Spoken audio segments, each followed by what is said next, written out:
Et on me fait pleurer, hein, les dames. Parce que leurs histoires sont juste extraordinaires. Elle a décidé aussi d'être visible. Elle a vaincu ses peurs. C'était difficile pour elle. Elle a fui pendant la préparation de cet événement. On est allé la tirer. On a dit, tu fuis pas. Tu es sûr que je vais y arriver? On l'a tirée. Et lorsqu'on faisait les préparations, à chaque fois qu'elle faisait sa présentation, on était au bout des larmes. Je vais appeler ici cet entrepreneur aujourd'hui, Joséphine Kwao.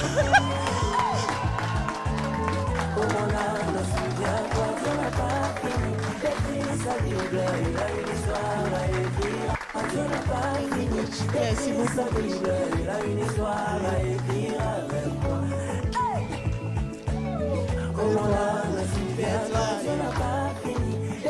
J'aime trop danser quand c'est la chanson de Dieu.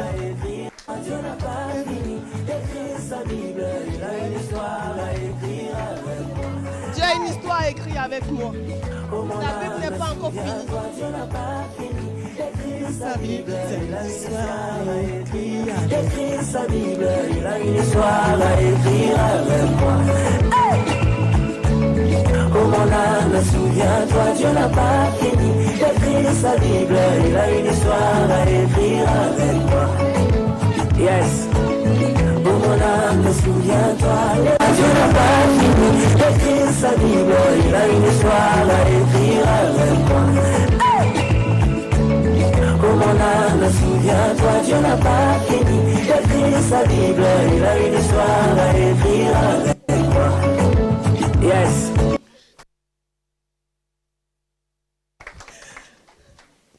Il va falloir commencer quelque part. Bon, je veux dire bonjour à tout le monde et merci d'être là. Merci de venir à ce grand sommet de la visibilité. Merci de la présence du coach William, de la pasteur Kitty, de toutes les personnes VIP, toutes les personnes qui sont là. En tout cas, merci beaucoup. Je suis Joséphine Kwao, DG de JKS Traiteur. Mais je n'étais pas DG. Hein. Je viens du fond. Du coup, par où commencer? La timidité, je vais vous dire brièvement la timidité. C'est quelque chose qui tue une personne. La timidité, c'est la peur de parler aux autres. La peur de comment placer les mots, comment dire ce qu'on a dans la tête. Comment est-ce que les gens vont comprendre ce qu'on a à dire. Mais tu as peur, tu ne sais pas comment. Le manque de confiance en soi. Et ça s'accompagne de tremblements. Quand tu parles à une personne, tu trembles, tu te dis, qu'est-ce que la personne va penser de moi?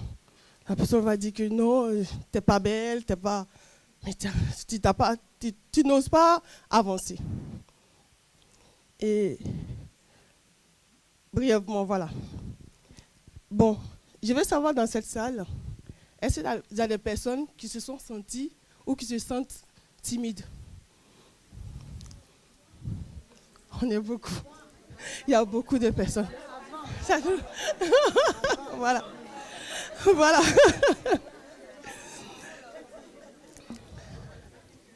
C'est dans le passé. Voilà, on peut dire que c'est dans le passé. Maintenant, on est dans le présent. Maintenant, on est dans l'audace d'avancer, dans l'audace de prendre la parole, dans l'audace de comprendre, d'avancer pour que les gens puissent nous comprendre. Et à travers ce moment, je veux dire merci beaucoup à la coach Agathe. La coach Agathe qui m'a sorti, je sais pas comme la coach Brunel a dit, de ses cendres pour la mettre là où elle est aujourd'hui. Je vais vous rencontrer l'histoire d'une petite fille qui vivait en Côte d'Ivoire. Qui vivait en Côte d'Ivoire avec ses grands-parents parce que sa mère était trop jeune pour s'occuper d'elle. Et elle a vécu avec ses grands-parents. Ses grands-parents ont donné une très bonne éducation, mais sauf que elle ne pouvait pas parler, elle ne pouvait pas s'exprimer, elle ne pouvait pas discuter avec les grandes personnes parce que c'était manque de respect. C'était un manque de respect, on ne pouvait pas parler. quand une grande personne parle, tu n'as pas le droit de répliquer. Il faut que tu acquiesces, il faut que tu acceptes ce que la grande personne a dit. Et malheureusement, j'étais entourée de ces grandes personnes-là, de ces adultes-là. Et j'ai grandi dans cette atmosphère pendant 10 ans. Et ma mère qui était partie en aventure, elle revient pour récupérer sa fille parce qu'elle avait réussi, entre guillemets, elle pouvait s'occuper de sa fille maintenant. Elle vient me récupérer et je la rejoins là où elle était. Et elle a vécu avec sa fille. Elle a vécu avec sa fille pendant 10 ans aussi encore. C'est de 10 ans en 10 ans, quoi. Elle a vécu avec sa fille, elle lui a appris des belles choses, elle a appris des belles valeurs. Elle a appris à faire la cuisine, les secrets de la cuisine africaine. Elle a vraiment, tout ce qu'elle savait, elle avait fait passer ça à sa fille. Et 10 ans après, la mère décide encore une fois d'aller en Europe. Mais cette fois-ci, elle la laisse avec ses frères et sœurs. Ses frères et sœurs dont elle devait s'occuper. Et il lui manquait quelque chose à cette fille. Il lui manquait de quelque chose. Elle était vraiment timide, mais il lui manquait quelque chose.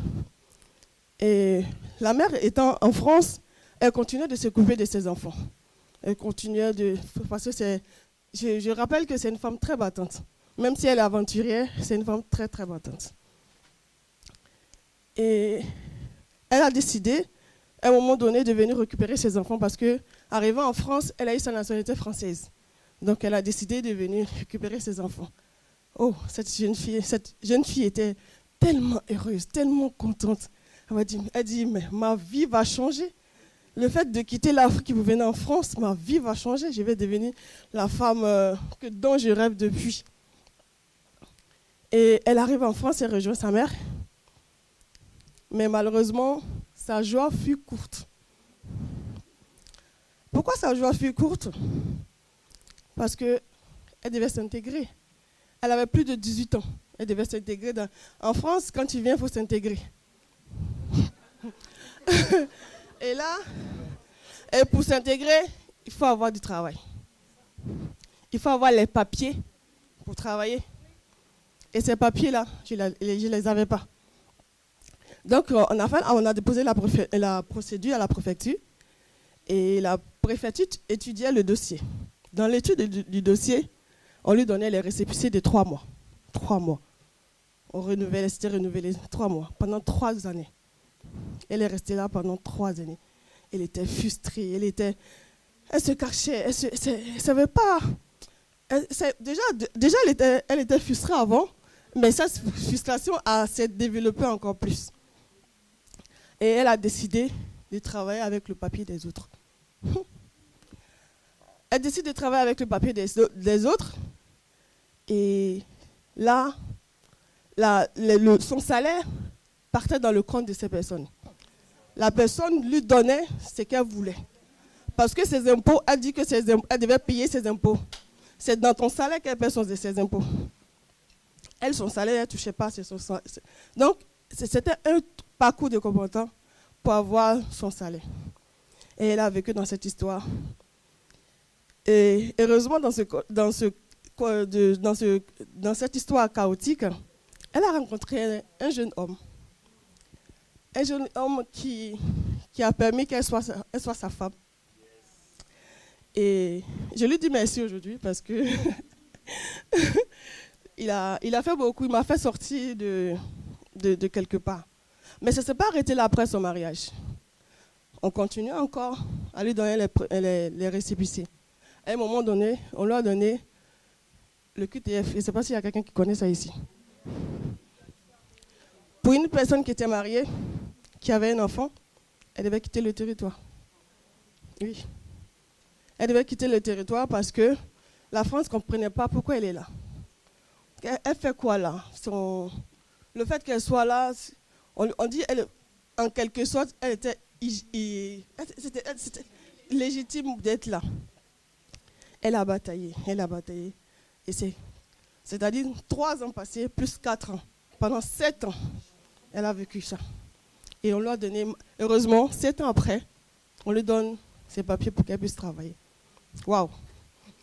En lui donnant ses papiers, la petite fille s'assoit, et puis elle est plus petite fille, la grande fille s'assoit, et puis elle dit, mon rêve de devenir riche là revient. Il faut que je sois riche. Il faut que je sois riche, immensement riche comme Salomon. Et pour être riche, non, moi je ne veux pas être riche comme les gens, ils vont braquer. Non, j'ai des valeurs. Il faut que je sois riche dans l'honnêteté. Il faut que je sois riche avec mon travail. Et dans ma quête de richesse, j'allais sur Internet. Je scrollais comme les autres, tout le temps, en train de savoir. J'ai tapé déjà comment être riche.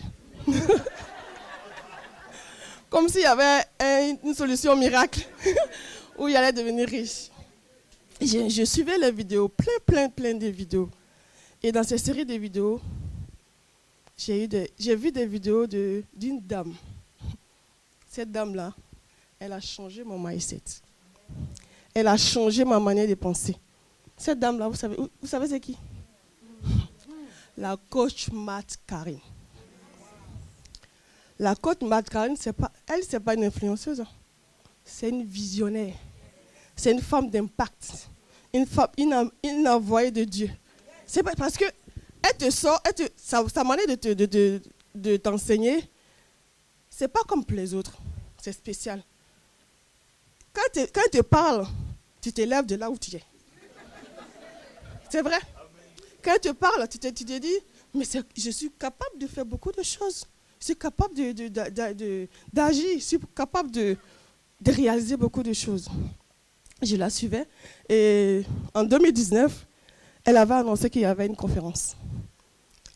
Et cette conférence-là, je devais absolument y aller. Je devais absolument être là.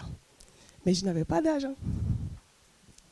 Et j'appelle ma mère, maman, je dois aller à une conférence. Elle dit, toi, tes conférences. En Côte d'Ivoire, tu faisais ça.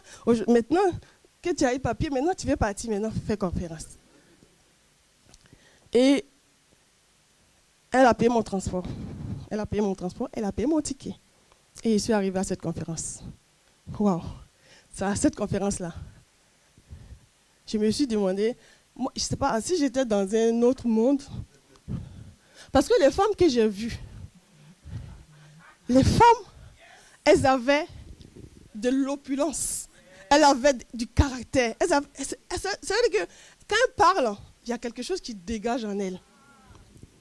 J'ai dit, je vais être comme ces femmes-là.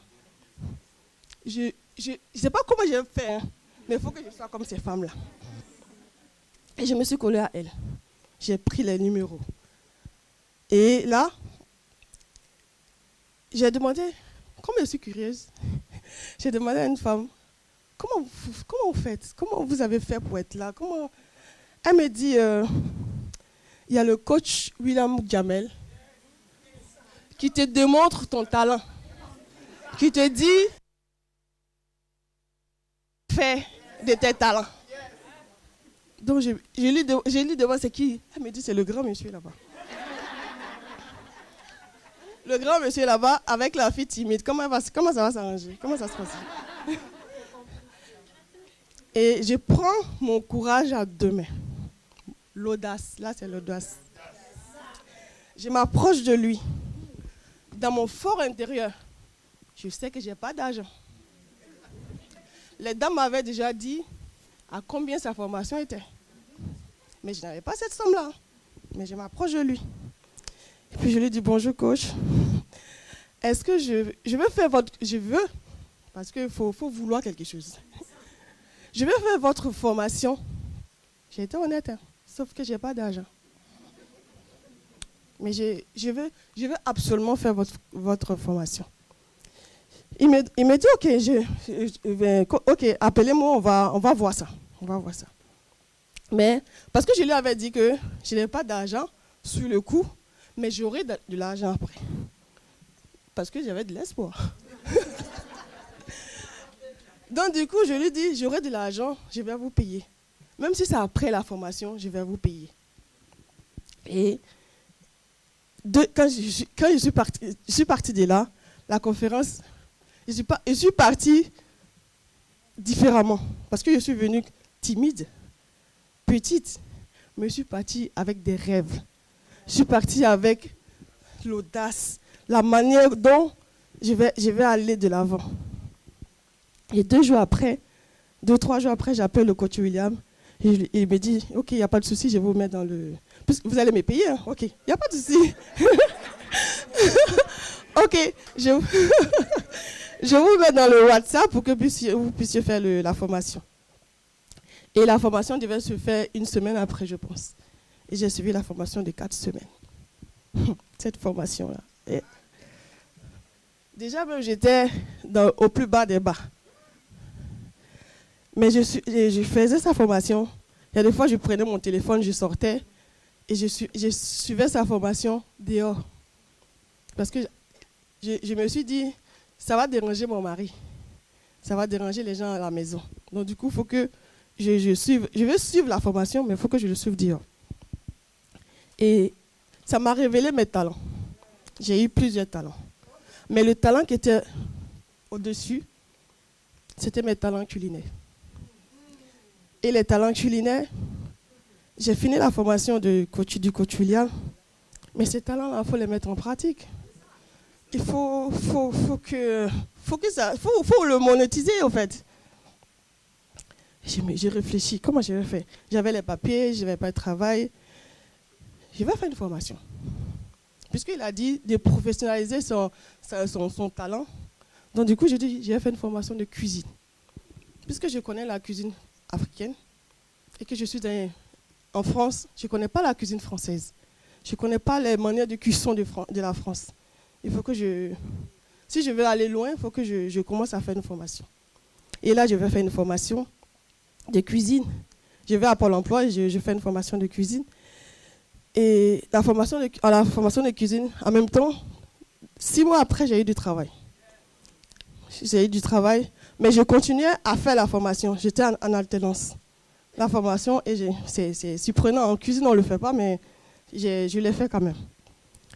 Et une fois, quand je l'ai fait, j'ai continué puisque j'avais pris le numéro des personnes à la conférence, j'avais gardé le contact avec elles. J'avais commencé à vendre mes petits plats au quartier. 2 plats, 3 plats, 10 plats par moment. Mais il faut que je vende beaucoup. Parce que le petit plat là, dans ma ville, là, c'est de bouche à oreille. Il faut que... Et là, j'appelle des coachs, je lui demande, puisqu'elle était visible, elle était beaucoup visible, je lui demande comment elle fait pour être visible. Elle me dit, appelle la coach Agathe Jeanne d'Arc. Elle va s'occuper de toi, elle va s'occuper de toi. Et je l'appelle avec une voix de petite fille. Ce jour-là, je ne sais pas si elle se rappelle. Je n'avais pas de mots, je ne savais pas quoi lui dire. Mais elle m'a rassurée. Elle a dit, je vais te suivre. Mais elle m'a suivi. Mon Facebook, mon WhatsApp, tout. Elle m'a pris à la main comme une maman qui prend son enfant pour l'amener à l'école. Elle m'a aidé pas à pas. Aujourd'hui, je peux dire que je suis visible.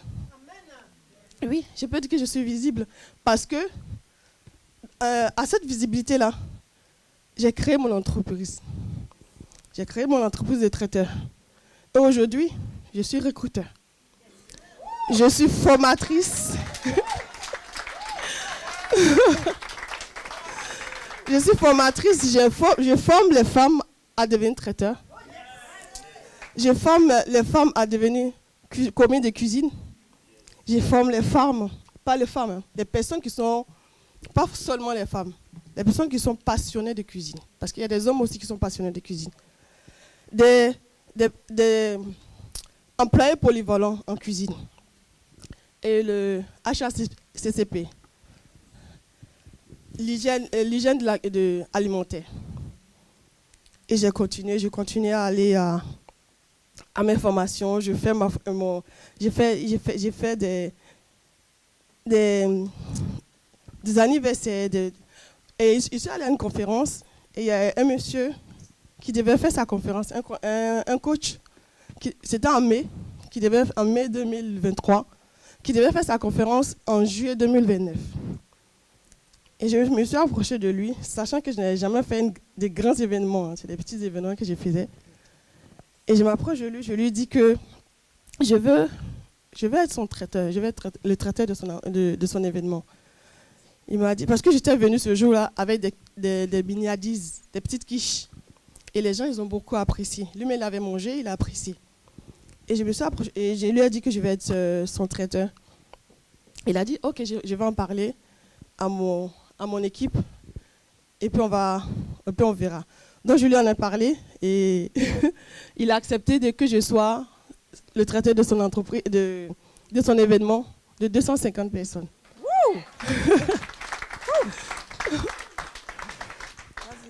Et du coup, je vais vous dire les clés. Mes clés. Oui. Mes clés. Parce que je suis sortie de quelque part. Il faut que je donne les clés. C'est quoi mes clés? Elles ne veulent pas lâcher le micro. Je Hein? ne lâche pas le micro.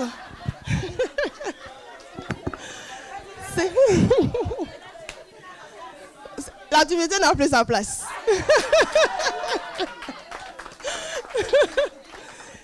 C'est quoi je vais vous dire 4 clés. La première clé, c'est ma confiance en Dieu. Ma confiance en Dieu, c'est la base, en fait. C'est le socle de ma vie. C'est sur lui que j'ai construit ma vie. Sans lui, je suis rien. Sans lui, je ne peux rien. Donc, je continue avec lui, je vais avec lui. Et la deuxième clé, c'est s'entourer des bonnes personnes. S'entourer des bonnes et les personnes inspirantes. Quand tu ne t'entoures pas de bonnes personnes, tu es mort. Quand tu es au quartier, tu t'entoures des personnes du quartier, tu restes au quartier.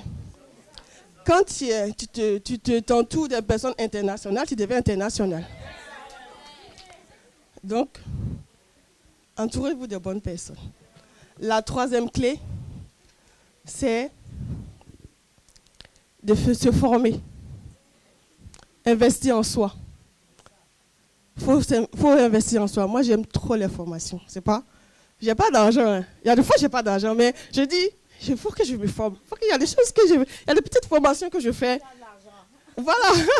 Je me forme parce que je sais que je dois aller loin. Ma vision, elle est vraiment du haut niveau. Donc, du coup, pour aller à ce haut niveau-là, il faut que je me forme.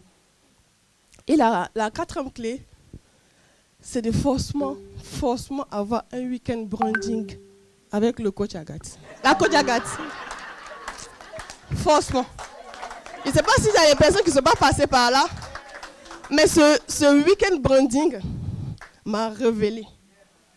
Ce week-end branding est parti enlever quelque chose en moi. C'est-à-dire qu'il y a quelque chose qui est sorti de moi. Ce n'est pas forcément les photos. Hein. C'est pas forcément les photos. Ça te révèle, ça te choque. Parce que les questions qu'elle pose, c'est les questions qui viennent de toi. Et c'était la troisième clé, c'est ça? La quatrième clé. Donc on va s'arrêter là. Je suis Joséphine Kwao, DGDJ traiteur, formatrice et coach. Merci beaucoup. Antonella.